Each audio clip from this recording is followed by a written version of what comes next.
Banyak orang tidak menyadari bahwa pelayanan yang sesungguhnya atau pelayanan yang sejati adalah menawarkan satu bentuk atau satu jenis kehidupan, saudaraku. Tentu banyak aspek yang lainnya. Jika tidak demikian, pasti pelayanan itu kosong. Tidak ada isi yang berkualitas di dalamnya. Tidak ada tujuan juga untuk gereja. Jadi pelayanan kita adalah usaha menawarkan satu bentuk, satu warna, satu versi, atau satu jenis kehidupan, dan tentu kita berusaha apa yang kita tawarkan itu diterima, saudaraku. Dan kalau diterima, maka kehidupan jemaat yang kita layani pasti berubah. Berubah sesuai dengan kehidupan yang kita tawarkan. Kita harus meletakkan landasan yang benar supaya jemaat sejak awal, sejak dini sudah memiliki satu jenis, satu warna, satu versi kehidupan yang benar, yang baik. Saya teringat ketika Tuhan Yesus berkata di dalam Yohanes 10 ayat 10 yang berkata begini, "Pencuri datang hanya untuk mencuri dan membunuh dan membinasakan. Aku datang supaya mereka mempunyai hidup dan mempunyainya dalam segala kelimpahan." Pencuri maksudnya adalah kuasa gelap yang dikatakan dalam Injil. Menabur ilalang di tengah-tengah ladang gandum. Sejatinya kita sedang berkompetisi dengan lawan yang menawarkan jenis, warna, bentuk, atau versi kehidupan yang menjadikan mereka penghuni api kekal, saudaraku. Terbuang di hadirat Allah. Itu kuasa gelap sedang berjuang ke sana. Kita berjuang, mereka juga berjuang, saudaraku. Mereka aktif seperti singa yang berjalan berkeliling mencari orang yang bisa ditelannya. Untuk kuasa kegelapan tidak ada istirahatnya, tidak ada hari liburnya. Kalau bisa mereka akan lembur terus sampai sebanyak mungkin mereka kantongi jiwa-jiwa yang akan terhilang di hadapan Allah. Saudaraku, pertanyaannya begini, apakah Tuhan memakai malaikatnya untuk melawan kuasa kegelapan ini? Untuk berebut jiwa? Oh tidak. Tapi Tuhan memakai engkau dan saya. Kitalah orang-orang yang diutus untuk menyuarakan kebenaran. Menawarkan versi kehidupan seperti yang Tuhan kehendaki. Setan bisa pakai berbagai sarana media, dari game anak-anak dimasukkan, ya kan sekarang kan, melalui sosial media, melalui musik, melalui film, melalui apapun. Banyak. Setan itu luar biasa, saudaraku. Dia pakai segala cara untuk menghajar generasi demi generasi. Dari gadget, dari apa, sekarang banyak. Maka mereka menyemai anak-anak sejak dini, dihajar dengan berbagai cara. Iblis meletakkan landasan supaya firman tidak bisa diterima oleh anak-anak. Ketika mereka menginjak remaja, menginjak pemuda dan dewasa, mereka tidak bisa cinta Tuhan dengan sungguh. Lihainya setan itu. Anak-anak akhirnya menjadi tidak mengerti bagaimana kehidupan di dalam Kristus yang seharusnya. Karena iblis sudah menaburkan racun, membuat jiwa anak-anak sakit, sehingga tidak bisa menikmati Tuhan dan kerajaannya. Itu agenda besar mereka, saudara. Maka ketika Yesus berkata, "Aku datang untuk memberi hidup.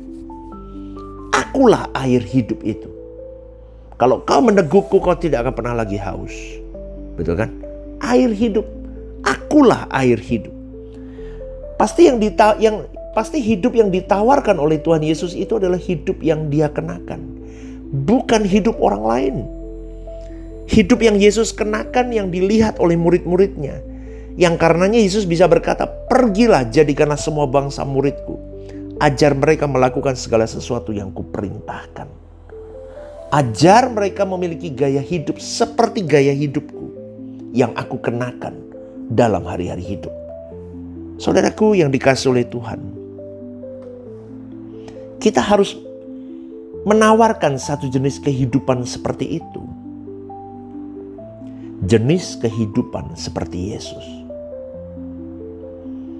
Sehingga ketika orang meneguk hidup kita, dia melihat hidup kita, dia mengalami pembaruan hidup. Amin, saudaraku. Ya, maka kita harus bisa menawarkan satu jenis kehidupan seperti itu. Berkelimpahan bukan berarti banyak, melainkan kehidupan yang berkualitas tinggi. Karena Tuhan datang untuk memberi hidup yang bukan sekedar hidup seperti makhluk pada umumnya. Bukan bios, tapi zoe. Hidup yang berkualitas. Hidup berkepenuhan di dalam Tuhan. Dan Tuhan memberinya tanpa batas. Jadi saudaraku, kehidupan yang penuh arti adalah kehidupan yang dapat dinikmati. Kehidupan yang menyenangkan. Kehidupan yang indah. Karena kehidupan tersebut penuh makna dan penuh arti. Kalau kita mau menawarkan satu warna kehidupan yang penuh dengan kehidupan yang penuh dengan arti, adalah kehidupan yang penuh di dalam Tuhan. Itu adalah hal yang paling tepat. Kehidupan di dalam Tuhan adalah kehidupan yang sesuai dengan apa yang Allah kehendaki untuk dimiliki manusia. Maka kita harus terlebih dahulu memilikinya dan menikmati kehidupan itu. Maka kita baru bisa bawa banyak jiwa untuk masuk di dalamnya. Maka sekarang kita persoalkan di mana letak makna dari kehidupan itu. Di mana letak berartinya hidup itu. Jangan-jangan letak berartinya hidup itu di dalam diri kita itu uang loh, saudaraku. Atau pasangan kita. Atau apapun selain Tuhan. Maka bagaimana kita bisa membuat atau menemukan hidup kita berarti, itu masalahnya. Apa yang membuat hidupku berarti? Apa yang bisa menyenangkan hatiku? Kalau itu Tuhan, berarti sudah benar. Sebab kalau kita belum menemukan hidup yang berarti, artinya hidup untuk Tuhan sepenuhnya, bagaimana kita bisa menawarkan hidup di dalam Tuhan yang berkepenuhan itu kepada orang lain? Betul gak saudaraku? Gak bisa dong. Jemaat datang ke gereja supaya mengenal Tuhan. Dan ketika mereka punya masalah hidup, mereka berpengharapan supaya gereja bisa menolong, hamba Tuhannya bisa menolong. Tetapi jika hidup para pelayan Tuhannya tidak indah, bagaimana mereka bisa menikmati hidup yang berkualitas tinggi itu? Jemaat tidak bisa melihat keteladanan. Dari gembalanya gak ada keteladanan. Dari aktivis-aktivisnya masih cinta duit. Coba saudaraku. Masih bocor mulut. Masih gak suka ini, gak suka itu. Masih suka dihargai, diberi tepuk tangan. Coba. Apa yang bisa diteladani dari jemaat yang bisa melihat pelayan Tuhannya begitu, saudaraku? Padahal Tuhan berkata, seperti Bapa mengutus aku mengutus kamu. Makin hari sudah seharusnya kita semakin mengerti betapa beratnya mengubah manusia. Sebab pada umumnya mereka menjadikan hidup ini berarti karena uang, harta, kehormatan, seks, makan, kepuasan daging. Itu gambar standar hidup manusia pada umumnya. Selera jiwanya memang diarahkan setan menuju kegelapan abadi.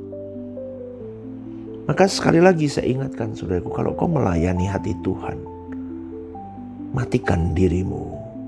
Jangan punya agenda. Wah, kalau nggak dihormati marah. Rasanya sudah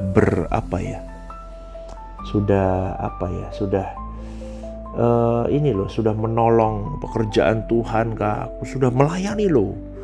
Aku sudah lakukan ini itu loh. Kamu tidak hargai saya loh. Kamu cari penghargaan bukan ke manusia, ke Tuhan, saudaraku.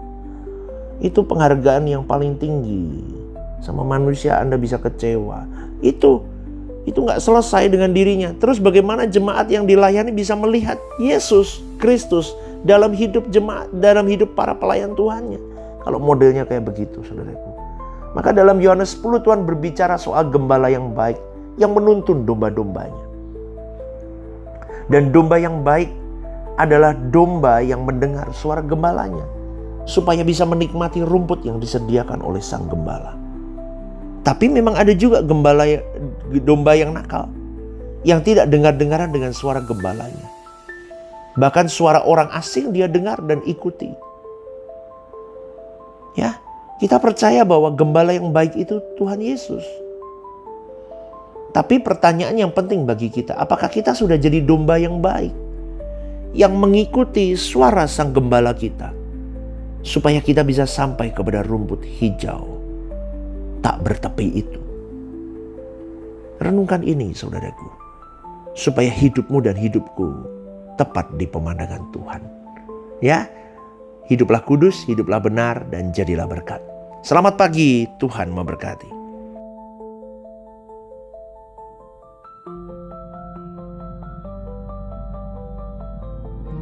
Ibadah Suara Kebenaran setiap hari Rabu jam 6:30 malam di Gereja Sentral di Mall Lantai UG.